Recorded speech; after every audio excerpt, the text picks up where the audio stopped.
This is my first time reviewing 4 episodes of anything. Let's review Moon Knight.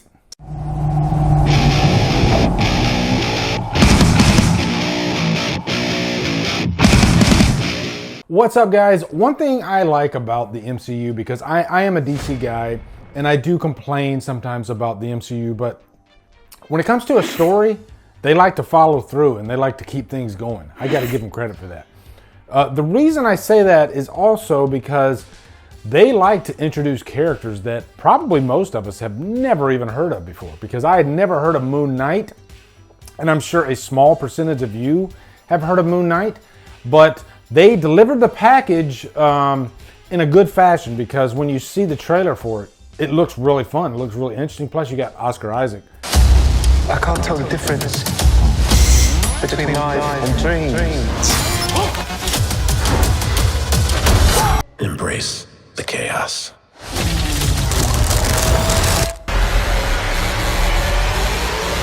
Yeah, as soon as I saw the advertisements, the trailers for this, I thought, wow, he looks pretty damn cool. I know nothing about this guy, but he looks like a Phantom type character. Disney gave me 4 episodes early, and they're pretty much telling us, don't tell anything about this show. So I don't want to get myself in trouble. So I'm just going to be very broad strokes about this review. I'm not going to dig too deeply into the plot whatsoever. Maybe once the show officially airs and the episodes are behind most of us, then maybe I can dive back in. But yeah, broad strokes, okay? So here we go. Now, the basic story here, and you can find this on IMDb if you want, but it's basically this character named Mark, and he has like dissociative disorder. And so there's this push and pull with another character named Steven. Steven has a British accent, completely different personality than Mark, who has an American accent and who is just kind of the tough guy, more of a manly man, whereas Steven is the scholar, you know, the guy who's not necessarily tough. He avoids a fight at all costs, but he's extremely intelligent. So you can probably get where I'm going with this, that along these, at least first 4 episodes, these 2 characters have their strengths and weaknesses. And as you can imagine, they're going to play with both of those traits. So in a sense, both these characters are equally important. I like when there's a duality in characters. Maybe that's one of the reasons why the Hulk is like my favorite character. It's not because of how like strong and how big he is. It's more about that push and pull between Bruce Banner and the Hulk, you know, and the rage. I've always like identified with that character. But this is another example of that, but just approached in a different fashion. It's not a rage thing. It's just 2 different personalities. But eventually, this character emerges called the Moon Knight. Now, I'm not going to go into any spoilers about how that character emerges. You'll find that out on your own. But what I will say is when he emerges, holy shit, it's awesome, okay? That's what we're here for. When that character comes to life, you know how some superheroes, they're just kind of, yeah, you know? Have you ever seen like Mystery Men? How every one of those characters, there was nothing really, they were funny, but when you look at like Batman or like Superman, just from a visual standpoint, when you see those characters standing there in front of you, you're like, whoa, shit, that's great stuff. That's what you get from Moon Knight. He does have this grandiose quality to him, and more importantly, he kicks ass. When you see him in action, you can tell that this is a superhero. This is a guy, not going to go into any of his powers or anything, but it's exciting. It's really exciting. Now, what I can tell you, or what I think I can tell you about the first 4 episodes, is just kind of the tone of each of them. The first episode, you might be confused for quite a bit. Like, where the hell is this going? What is happening here? Okay? But it'll all make sense once you get to the end of the episode.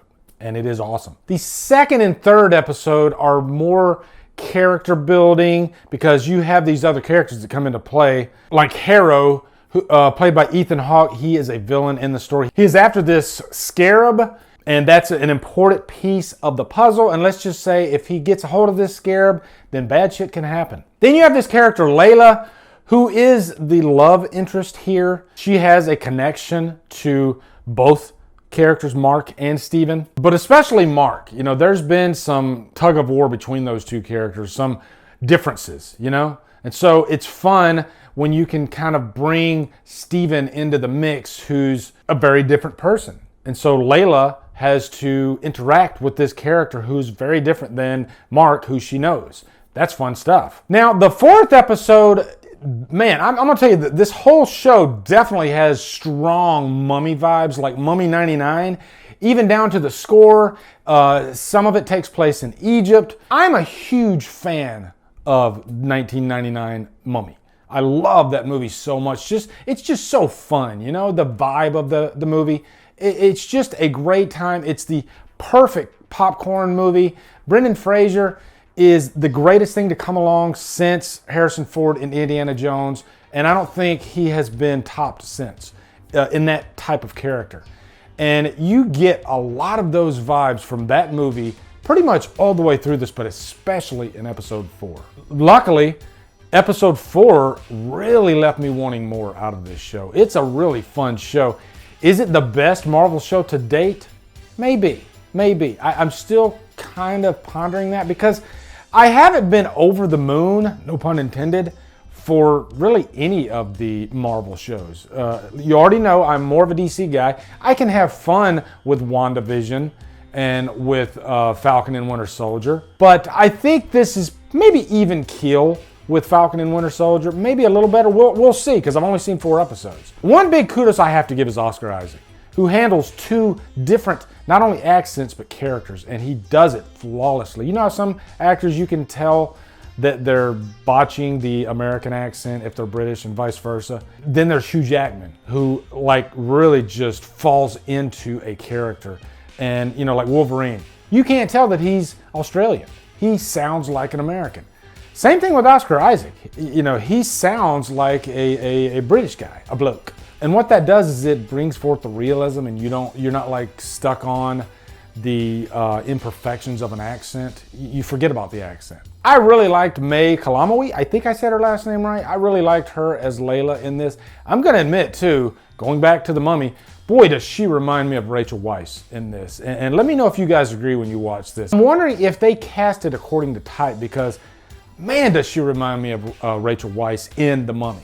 But as far as the story goes too, it does get interesting with how they play with the Moon Knight character. You know, because the Moon Knight is pretty much the embodiment of a certain personality, okay? Without spoiling anything, you know that one of those characters becomes the Moon Knight. So if the other character becomes the Moon Knight as well, does the Moon Knight look a little different? I don't know. Interesting stuff.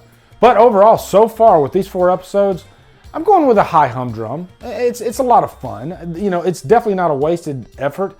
I rolled right through all 4 of these episodes really quick, like 3 in one night and then the last episode the next day, and I wanted more. So what more could you want? That's great news, right? So high humdrum, maybe a low purchase worthy. So anyway, looking forward to hearing your thoughts on Moon Knight. Let me know down in the comments. Also, be sure to come over to Killer Flicks, where we talk horror all day and every day. On Fridays, we do Free for Fridays. Follow my Drumdums on all my socials. Support me on Patreon. Buy me a coffee. Anyway, guys, thank you so much for watching. Have a great day, and Drumdum out.